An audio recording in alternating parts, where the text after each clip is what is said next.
Acid complete हो गया था, ठीक है। और अपन ने एसिड से रिलेटेड जो भी चीजें हैं वो पढ़ ली थी। एक बार हल्का सा आइडिया ले लेते हैं। हमने सबसे पहले ये बात की थी कि आपके सामने सब्सटेंस दे रखे हो, पदार्थ दे रखे हो, तो हम कैसे पहचाने कि ये चीज कौन सी है। तो मैंने आपसे कहा एक पहला तरीका ये होता है कि हम उस चीज का टेस्ट करेंगे। तो पता चलता है कि जो एसिड है वो स्वाद में खट्टे हैं, और एसिड शब्द की उत्पत्ति लैटिन भाषा के शब्द किससे हुई है? एसिडम से हुई है, ठीक है। फिर उसके बाद हमने कहा कि हर चीज को हम टेस्ट नहीं कर सकते, तो फिर कैसे पहचाने ये चीज एसिड है या बेस है। तो अलग अलग धारणाएं चली। सबसे पहले आर्रेनियस धारणा आई 1884 में। वो ये कहती है कि आप किसी पदार्थ को पानी में घोल लो, अगर वो एच आयन देता है तो एसिड है। अब प्रश्न ये उठा कि हर चीज तो एसिड एच आयन नहीं देती। HCl, HNO3 ये तो एच आयन देते हैं, H2SO4, लेकिन CO2 तो एच आयन नहीं देती, SO2 तो एच आयन नहीं देती, SO3 तो एच आयन नहीं देती। फिर बाद में ब्रॉन्स्टेड-लॉरी अवधारणा आई। उसने वो प्रोटॉन पर आधारित अवधारणा थी। वो ये कहता है कि कोई पदार्थ अगर प्रोटॉन देता है तो वो अम्ल है, और उसमें से जब प्रोटॉन निकल जाता है तो जो रिमेनिंग चीज बचती है उसे अपन क्या कहते हैं? संयुग्मी क्षार कहते हैं। अम्ल माइनस H+ से अपन ने क्या बनाया था? संयुग्मी क्षार बनाया था। फिर उसके बाद मुझे आपको लुईस अम्ल क्षार अवधारणा बतानी है, जो मैं लास्ट में बताऊंगा। इसके बाद हमने एसिड्स का क्लासिफिकेशन चालू किया था। आपको बताया था एसिड दो तरह के हैं सोर्स के अकॉर्डिंग। एक तो मिनरल एसिड होते हैं, एक ऑर्गेनिक एसिड होते हैं। मिनरल एसिड आपको लग जाएगा इनमें कार्बन नहीं है। 6 एसिड आपको कम से कम याद रखने हैं। HClO4, perchloric acid, H2SO4, HNO3, HCl, HBr और HI, ये सारे के सारे स्ट्रॉन्ग एसिड। जिनमें आपको लग जाए कि इसमें तो कार्बन आ रहा है, वो सारे के सारे वीक एसिड में चले जाएंगे, ऑर्गेनिक एसिड में चले जाएंगे। ऑर्गेनिक एसिड वो है जो आपको प्लांट या एनिमल में मिलते हैं। उसके अंदर अपन ने बात की लैक्टिक एसिड की, दूध दही में, बात की मैलिक एसिड की, सेब में, टमाटर में बात की ऑक्जेलिक एसिड की, आंवले में हमने बात की एस्कॉर्बिक एसिड की। याद आया? सिट्रस जो फ्रूट है, खट्टे जो हमारे फल हैं, जैसे नींबू है, ऑरेंज है, इसमें हमने बात की सिट्रिक एसिड की। इमली में बात की, आम में बात की, हमने क्या कहते हैं अर्ध पके जो अंगूर है उनमें बात की। उन सब के अंदर कौन सा एसिड है? Tartaric acid. फिर दूसरा क्लासिफिकेशन हमने इस बेसिस पर देखा कि क्या वो 100% अम्ल आयनित होता है या नहीं होता। अगर 100% आयनित होता है तो प्रबल अम्ल, और 100% आयनित नहीं होता तो वो कैसा है? दुर्बल अम्ल। फिर प्रबल अम्ल की अपन ने टेबल पढ़ ली, दुर्बल अम्ल की टेबल पढ़ ली। फिर तीसरा क्लासिफिकेशन मैंने आपसे कहा था अम्ल की क्षारकता के आधार पर, कि किसी अम्ल को अगर हम पानी में डालें तो वो आपको कितने एच आयन देता है। 1 देता है तो 1 क्षारकीय, 2 देता है तो द्विक्षारकीय, 3 देता है तो त्रिक्षारकीय। लेकिन 3 एक्सेप्शन याद रखने हैं, बोरिक एसिड, हाइपोफास्फोरस एसिड और फास्फोरस एसिड। तीनों में ही H3 लगा हुआ होता है। अब लगता तो ऐसा है ये त्रिक्षारकीय अम्ल है, लेकिन जो बोरिक एसिड है वो एक क्षारकीय अम्ल है। हाइपोफास्फोरस अम्ल H3PO2 वो एक क्षारकीय अम्ल है, लेकिन H3PO3 जो आपका है वो द्विक्षारकीय अम्ल है, और H3PO4 त्रिक्षारकीय अम्ल है। नेक्स्ट हेडिंग डाले आज क्षार, बेस की बात करेंगे। क्षार क्या चीज है? बेस, क्षार। अब ज्यादा टाइम नहीं लगेगा क्योंकि एसिड समझ में आ गया, वैसा कि वैसा बेस चलेगा। क्षार, पहला पॉइंट। आप सबको पता है सबसे अच्छा क्षार समझने का एग्जाम्पल होता है साबुन। साबुन को सबने कई बार ऐसा होता है अपने मुंह में आ ही जाता है, और ज्यादा नहीं तो बचपन में तो सबने टच किया है, सबने उसको छुआ भी है, सबने चखा भी है। सबको पता है अम्ल स्वाद में खट्टे हैं और क्षार स्वाद में कैसे हैं? कड़वे हैं। तो पहला पॉइंट, स्वाद में कड़वे। कोई चीज आप टेस्ट करके देखेंगे, अगर आपको लगती है ये चीज कड़वी है तो हम ये कह देंगे ये चीज बेस हो सकती है, स्वाद में कड़वे। Bitter in taste, bitter in taste, स्वाद में कड़वे। दूसरी चीज क्या होती है बेस की प्रॉपर्टी, कि जैसे आप साबुन को छूते हो तो साबुन फिसलता है नहीं फिसलता? अपन साबुन को हाथ में लेते हैं तो फिसल जाता है नहीं फिसल जाता? और कई बार ऐसा होता है साबुन पर पांव रख देते हैं तो साबुन भी फिसलता है और अपन भी फिसलते हैं। तो दूसरी विशेषता ये होती है बेस की, ये स्लिपरी होते हैं। स्लिपरी का मतलब फिसलन वाले होते हैं। Slippery, slippery in touch, Hindi में लिखे छूने में फिसलन होती है, छूने में फिसलन होती है। छूने में फिसलन होती है। स्लिपरी इन टच, छूने में फिसलन होती है। ठीक है। अब प्रश्न ये उठा कि साहब चलो आप साबुन को तो चख लोगे, डिटर्जेंट को चख लोगे, लेकिन कोई कास्टिक सोडे को थोड़ी चख सकते हो। तो फिर वही बात आई, यहां भी जैसे अपन को पहचानना है कि ये चीज क्षार है, तो पहला तरीका तो यह है कि आप उसको टच कर लो, आप उसको टच करके देख लो। दूसरा तरीका यह है कि आप चख के देख लो। लेकिन हर चीज को ना तो आप टच कर सकते हो, ना हर चीज को चख सकते हो। तो फिर बेस क्या है, इसके लिए अलग अलग धारणाएं आई। बेस को कैसे पहचानोगे? जैसे हमने कहा आर्नियस अवधारणा क्या क्या कहती है, एसिड क्या है? अम्ल वो पदार्थ हैं जिनको आप पानी में डालें वो एच आयन दें, वो तो अम्ल है। अब यहां क्या हो जाएगा, क्षार कौन से पदार्थ हैं जो पानी में डालने पर कौन से आयन देंगे, एच आयन या O H ion? O H ion देंगे। तो लिखें आर्नियस अवधारणा। आर्नियस अवधारणा, आर्नियस अवधारणा।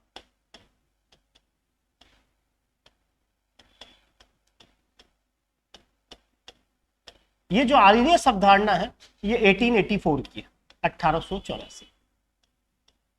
इसमें लिखें क्षार वे पदार्थ है, क्षार वे पदार्थ है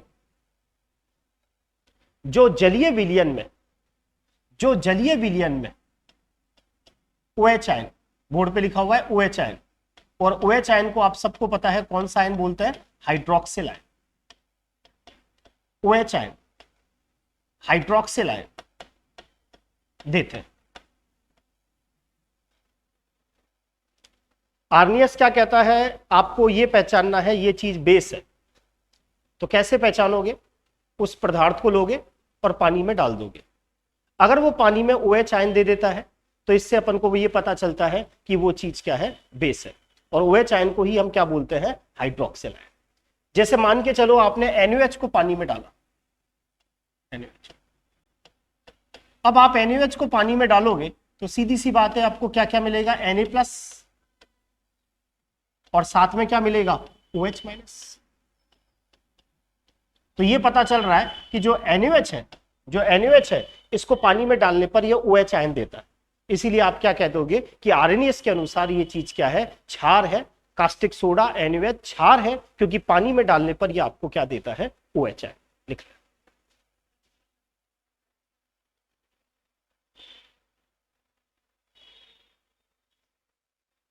चले, इसके बाद अगली अवधारणा हमने पढ़ी ब्रोंस्टेन-लॉरी अवधारणा।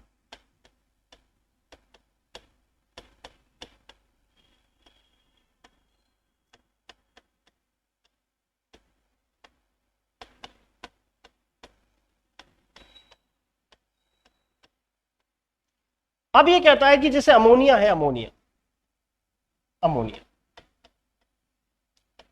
अब अमोनिया को आप पानी में डालो तो बताओ क्या ये OH आयन देगा क्या? क्योंकि इसके पास OH आयन है ही नहीं। अमोनिया को अगर पानी में डालोगे तो क्या ये OH आयन देगा क्या? नहीं देगा, क्योंकि इसके पास तो OH आयन है ही नहीं। तो इसका मतलब आर्नियस धारणा फेल हो गई।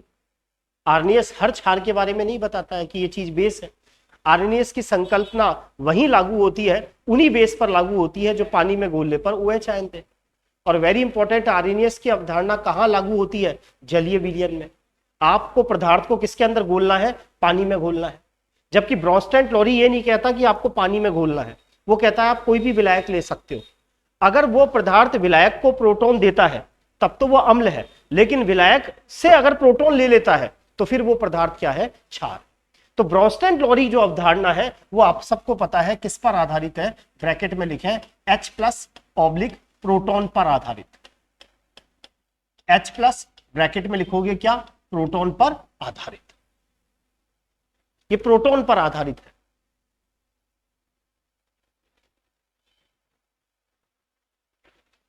ठीक है, इसमें लिखें क्षार वे पदार्थ है, क्षार वे पदार्थ है जो विलायक से, क्षार वे पदार्थ है जो विलायक से प्रोटॉन ग्रहण करते हैं, प्रोटॉन ग्रहण करते हैं। प्रोटॉन का मतलब H+ ग्रहण करते हैं। मैंने कहा कि जो क्षार होते हैं ब्रॉन्स्टैंड के अनुसार उनकी नेचर होती है कि वो प्रोटॉन को अपने अंदर जोड़ लेते हैं। क्षार, अम्ल तो प्रोटॉन त्यागता है और क्षार क्या होता है, प्रोटॉन ग्रहण कर लेता है। जब कोई क्षार प्रोटॉन ग्रहण कर लेता है तो उसके बाद जो स्पीसीज बनती है उसे हम बोलते हैं संयुग्मी अम्ल।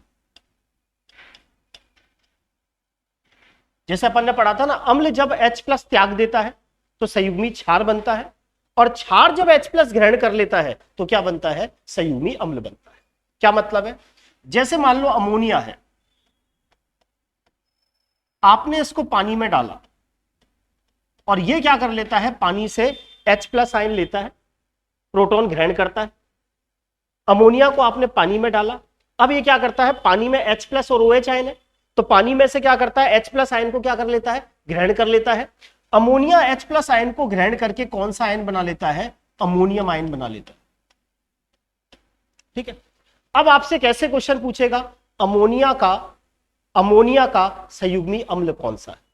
तो अमोनिया का संयुग्मी अम्ल का मतलब यह है कि अमोनिया जब H+ ग्रहण करेगा, यह उदासीन है, इसके साथ पॉजिटिव जुड़ गया तो स्पीसीज भी पॉजिटिव बनेगी।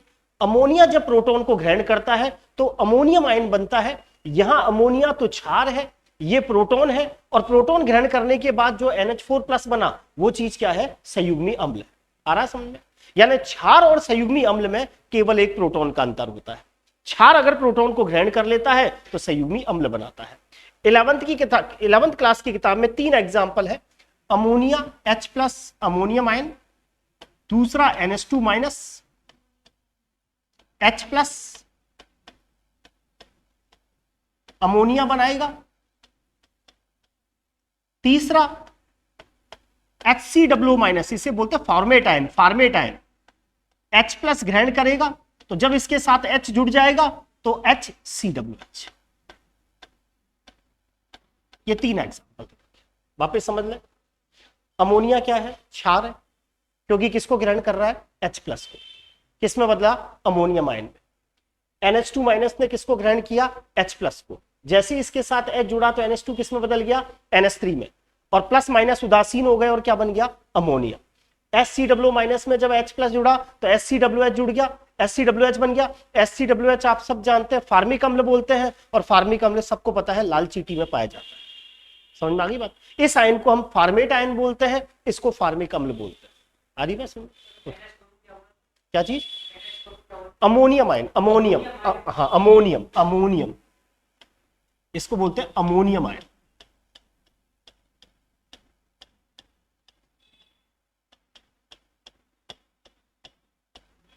जब भी नाइट्रोजन पर पॉजिटिव चार्ज आता है तो ओनियम की आवाज आती है। जैसे कार्बन में पॉजिटिव चार्ज आता है तो कार्बोनियम, नाइट्रोजन पर पॉजिटिव चार्ज तो अमोनियम, ऑक्सीजन पर पॉजिटिव चार्ज तो ऑक्सोनियम, और जब नाइट्रोजन पर पॉजिटिव चार्ज आता है तो क्या होता है, अमोनियम आयन। आई बात सुनो। NH2- ने प्रोटॉन को ग्रहण किया, अमोनिया में बदला, इसके अंदर H+ जुड़ रहा है तो ये क्षार है और ये इसका संयुग्मी अम्ल है। ये क्षार है, ये इसका संयुग्मी अम्ल। आगे सुन लो। अब देखें एक एग्जांपल NCERT 11th की बुक का। अमोनिया को आपने पानी में डाला, अमोनिया को जब मैंने पानी में डाला तो बना अमोनियम आयन और साथ में बना OH-। ठीक है, अब आप ध्यान से देखो इसके अंदर, ये जो अमोनिया है, अमोनिया NH3, ये बोलो किस में बदल गई, NH4+ में।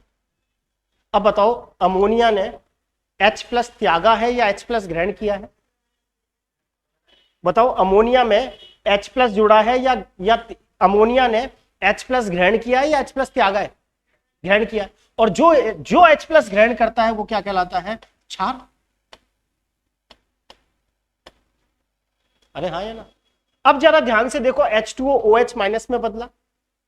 अब बोलो इसके अंदर H+ जुड़ा है या H2O में से एक H+ निकल गया है, निकल गया है, तो ये अम्ल। इस क्षार में H+ जुड़ा और ये किस में बदला, NH4+। अभी अभी बताया था क्षार जब H प्लस ग्रहण करता है तो ये चीज क्या कहलाएगी? संयुग्मी अम्ल। अरे हाँ या ना? और अम्ल जब अपने में से H प्लस त्याग देगा तो ये रिमेनिंग चीज जो बची वो क्या कहलाएगी? संयुग्मी। अरे संयुग्मी। अच्छा, शाबाश। आया नहीं आया समझ में आपके? आ गया? देखो दूसरा एग्जांपल और देखो। अब आप ही बताना, मैं आपसे पूछूंगा। HCl प्लस वाटर बना H3O प्लस Cl माइनस। हाँ टीना, इसमें ये बता, इनमें HCl किसका काम कर रहा है? नहीं, HCl किसका काम कर रहा है? अम्ल का या क्षार का? HCl। HCl देखो किस में बदला, तो इसमें H प्लस जुड़ा या H प्लस त्यागा? HCl अगर Cl माइनस में बदला तो बताओ इसमें H प्लस जुड़ा या इसने त्याग दिया? और जो H प्लस त्यागता है वो क्या कहलाता है? और H प्लस त्यागने के बाद ये चीज जो बचाएगी वो क्या कहलाएगी? संयुग्मी।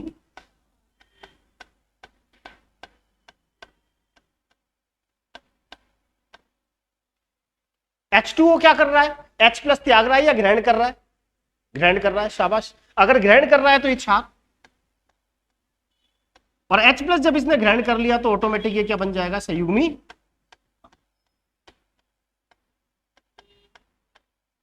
इस तरह के क्वेश्चन 11th 12th के लेवल पर जब एग्जामिनर जाएगा तो इस तरह के क्वेश्चंस को वो एसिड बेस में बना सकता है कि इसका संयुग्मी क्षार क्या है, इसका संयुग्मी अम्ल क्या है, इसका क्या है, इसका क्या है। आप इस चीज को चैलेंज नहीं कर सकते हो क्योंकि ये सारी चीजें पुरानी 10th की किताब में है। हाँ आ सकता है, बिल्कुल बिल्कुल बिल्कुल बिल्कुल पूछ सकता है। ऑक्सीकरण अपचयन पूछ सकता है आपसे।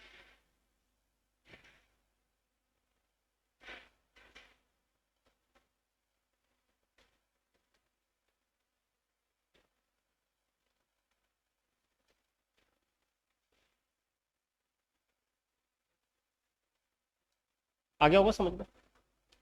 अब अगली हेडिंग डालें, क्षारों का वर्गीकरण। उतारा नहीं क्या? उतार लो, आराम से उतारो।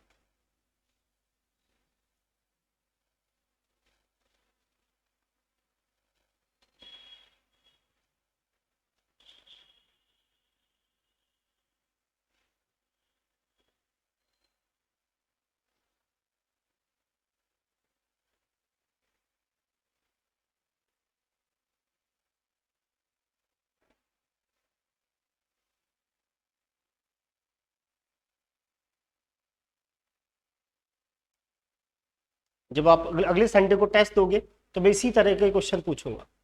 अमोनिया का संयुग्मी अम्ल क्या होगा? H2O का संयुग्मी क्षार क्या होगा? HCl का संयुग्मी क्षार क्या होगा? H2O का संयुग्मी अम्ल क्या होगा? तो आप समझ जाएंगे। अगर पूछा जा रहा है कि अमोनिया का संयुग्मी अम्ल बनाओ तो इसका मतलब अमोनिया क्षार है, इसमें H प्लस जोड़ना है। HCl का संयुग्मी अम्ल बनाओ, इसका मतलब HCl का संयुग्मी क्षार बनाओ, इसका मतलब इसमें से एक H प्लस को क्या करना है? निकालना है। अरे बात समझ में आई नहीं आई? दो बातें याद रखनी है, अम्ल माइनस H प्लस संयुग्मी क्षार, क्षार प्लस H प्लस संयुग्मी अम्ल। ये जो दूसरी थ्योरम है वो प्रोटॉन के ऊपर आधारित है कि आपने किसी पदार्थ को पानी में या किसी भी विलायक में घोला, अगर उस पदार्थ ने उस विलायक को प्रोटॉन दे दिया तब तो वो अम्ल है, और उस विलायक से प्रोटॉन खींच लिया तो वो चीज क्या है? क्षार। अब लिखे अगला, क्षारों का वर्गीकरण। क्षारों का वर्गीकरण, क्लासिफिकेशन ऑफ बेस, क्षारों का वर्गीकरण। वही तरीका, सबसे पहला है किसे आप प्रबल क्षार कहेंगे और किसे दुर्बल क्षार कहेंगे। तो वही बात, अगर आपने किसी क्षार को पानी में डाला और वो 100% आयनित हो गया तब तो वो प्रबल क्षार है, और अगर 100% आयनित नहीं हुआ तो वो क्या है? दुर्बल क्षार। जैसे कहने का मतलब, मेरे कहने का मतलब ये है, मान लीजिए ये हमने पानी ले लिया और इसमें मैंने NaOH मिलाया। अब मान लीजिए समझने के लिए NaOH के मैंने 100 अणु डाले पानी में, NaOH की 100 अणु डाले। अब जैसे मैं पानी में डालता हूं NaOH, 100 की 100 अणु किसके अंदर टूट जाते हैं, Na+ और किसमें, OH-। तो आप इसे कहोगे ये प्रबल क्षार। यानी प्रबल क्षार वो क्षार होते हैं जो जलीय विलयन में 100% क्या हो जाते हैं, आयनित हो जाते हैं। और जो 100% आयनित हो जाते हैं वो प्रबल वैद्युत अपघट्य कहलाते हैं। क्या कहलाते हैं, प्रबल वैद्युत अपघट्य कहलाते हैं। इसके विपरीत मान लीजिए यहां लिथियम हाइड्रोक्साइड होता, अगर मैं लिथियम हाइड्रोक्साइड को पानी में डालता, मान लीजिए इसके 100 अणु पानी में डालता, तो मैं ये देखता कि 100 अणु अगर मैंने डाले तो उसमें से 10 ही Li+ और OH- में टूटते हैं। तो बताओ ये प्रबल क्षार या दुर्बल क्षार, दुर्बल क्षार। क्योंकि दुर्बल क्षार कभी भी क्या नहीं होता, 100% क्या नहीं होता, आयनित नहीं होता। सारे के सारे लिथियम हाइड्रोक्साइड आपको OH आयन नहीं देंगे, पानी में डालने पर 10-5 आपको OH आयन देने लग जाएंगे। इसीलिए जो लिथियम हाइड्रोक्साइड है उसकी कैटेगरी किसके अंदर जाएगी, दुर्बल क्षार। समझ में आ गया। तो क्षारों के वर्गीकरण में पहला पॉइंट लिखें, सामर्थ्यता के आधार पर, on the basis of strength, सामर्थ्यता के आधार पर, सामर्थ्यता के आधार पर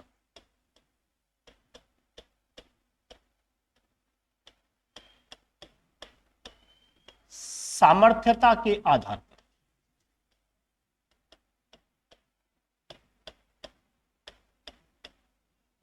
सामर्थ्यता के आधार पर, ठीक। सामर्थ्यता के आधार पर मैं इसकी दो कैटेगरी बांटूंगा। एक तो होता है प्रबल क्षार,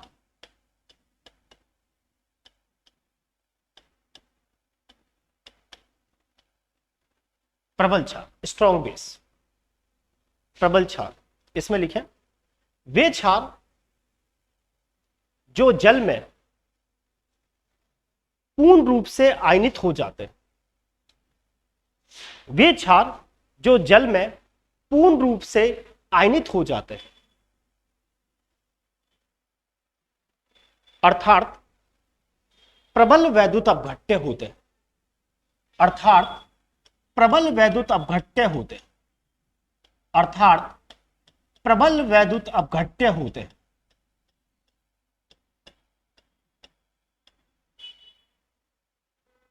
आ रहा समझे।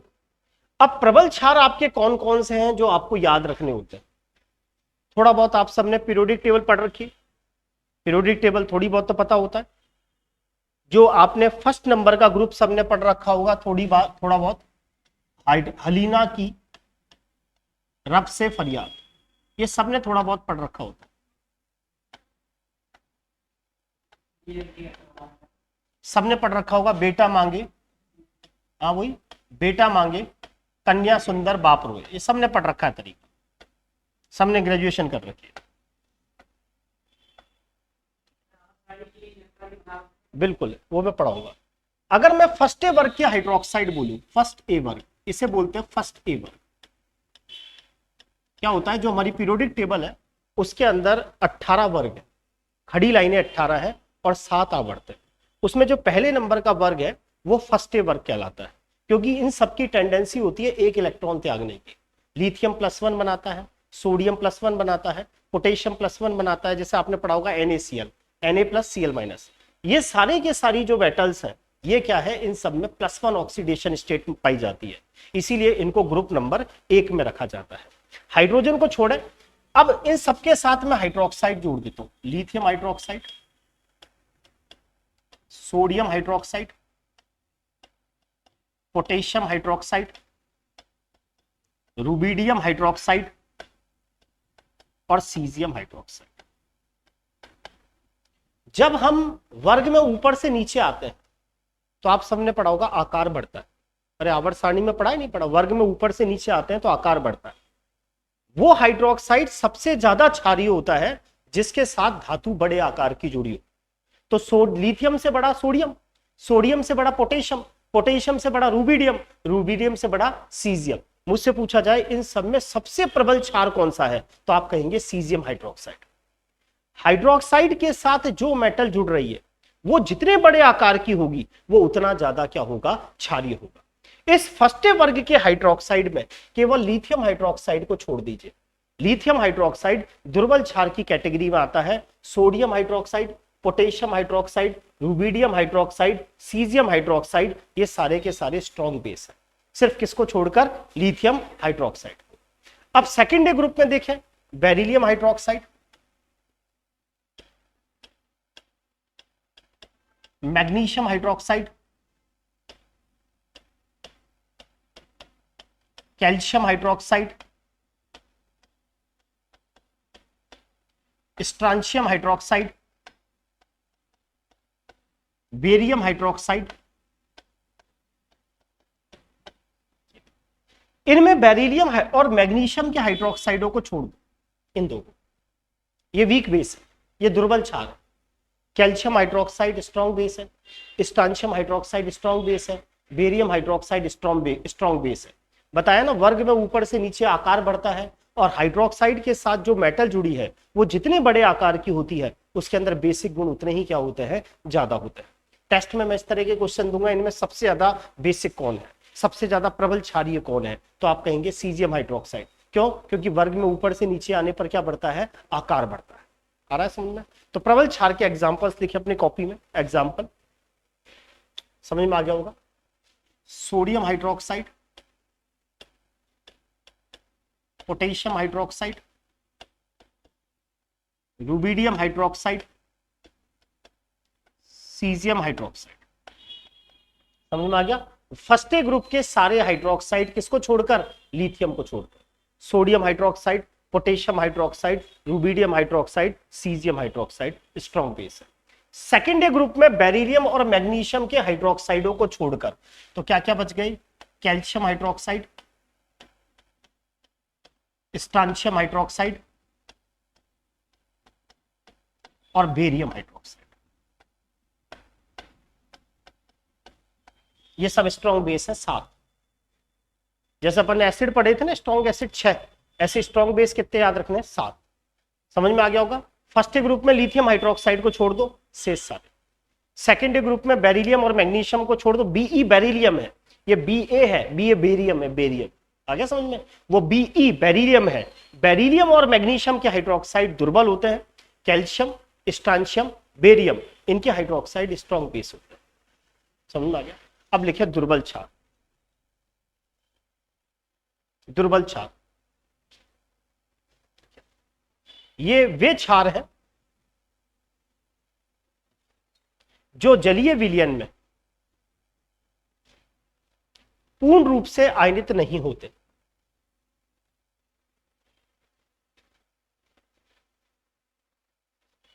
अर्थात दुर्बल वैद्युत अपघट्य होते हैं,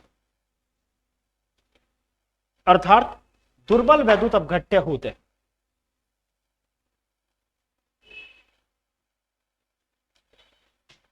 इसके example lithium hydroxide, beryllium hydroxide, magnesium hydroxide. सुना होगा मैग्नीशियम हाइड्रोक्साइड, एक बहुत पॉपुलर नाम होता है मिल्क ऑफ मैग्नीशिया। अरे सुना ही नहीं सुना, मिल्क ऑफ मैग्नीशिया।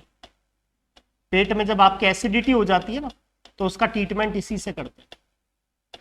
आपको पता है पेट में एसिडिटी होने का मतलब यह है कि पेट में अम्ल बन गया।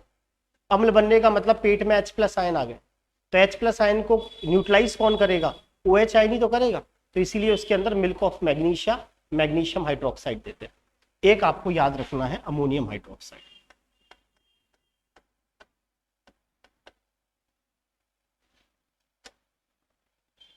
आया समझ में? पहला तरीका आज इतना ही करेंगे, है ना। आगे परसों अपन बात करेंगे दूसरा क्लासिफिकेशन, और साथ ही साथ बात करेंगे कि एसिड बेस को पहचानते कैसे। ये जो पोर्शन है ये पुरानी बुक का है। इस साल जो 10th की नई बुक है उसके अंदर केवल रिएक्शंस है, जिनकी अपन मंगलवार से बात करेंगे कि एसिड की रिएक्शन धातुओं के साथ, अधातुओं के साथ, कौन से ऑक्साइड अम्लीय हैं, कौन से हाइड्रोक्साइड अम्लीय हैं, क्षारीय हैं, उनकी बात आराम से पढ़ते चले बेधड़क रहे। तो मैं क्या करना है, बच्चे को 4 भी आओगे पढ़ाओ, यही बात। आए नहीं आए तुम्हें कुछ नहीं करना, तुम्हें पढ़ना, इस चीज को बेधड़क रहा। इससे चीज से हमारे कोई फर्क नहीं पड़ता। और तुम्हें भीड़ में पढ़ने का शौक हो तो भीड़ का ही